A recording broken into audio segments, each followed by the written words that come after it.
ऐक की भावा, हा आज पोरांच्या आयुष्याबद्दल एक कविता म्हणून दाखव की.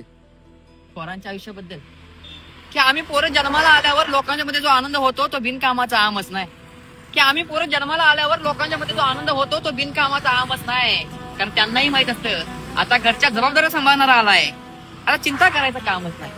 की पाठीवर दप्तर घेऊन फिरता फिरता तो कधी घरच्या जबाबदारी घेऊन फिरायला लागतो हे त्याचं त्यालाच कळत नाही. की पाठीवर दप्तर घेऊन फिरता फिरता तो कधी घरच्या जबाबदारी घेऊन फिरायला लागतोय त्याचं त्यालाच कळत नाही. आणि किसा रिकामा हृदय भरलेला असताना सुद्धा त्याच्या डोळ्यातून असं गळत नाही की हा कपडे फाटल्यात त्याचे.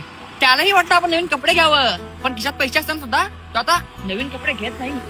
की हा कपडे फाटल्यात त्याचे, त्यालाही वाटतं की आता आपण आपल्याला नवीन कपडे घ्यावं, पण खिशात पैसे असताना सुद्धा तो आता नवीन कपडे घेत नाही. कारण आता तो घरी पैसे देतो, घरचे त्याला पैसे देत नाही. पण आज मला माझ्या प्रत्येक ताईला सांगायचं आहे की हा काय काय पोरं असतील भामटी, पण प्रत्येक पोराची नजर वाईट नसते.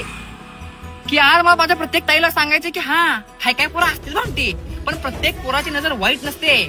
आणि जोपर्यंत तो बारका आहे तोपर्यंत चांगलं. म्हणजे एकदा मोठा झाला ना त्यासाठी कुठलीच गुड नाईट नसते, कुठलीच गुड नाईट नसते.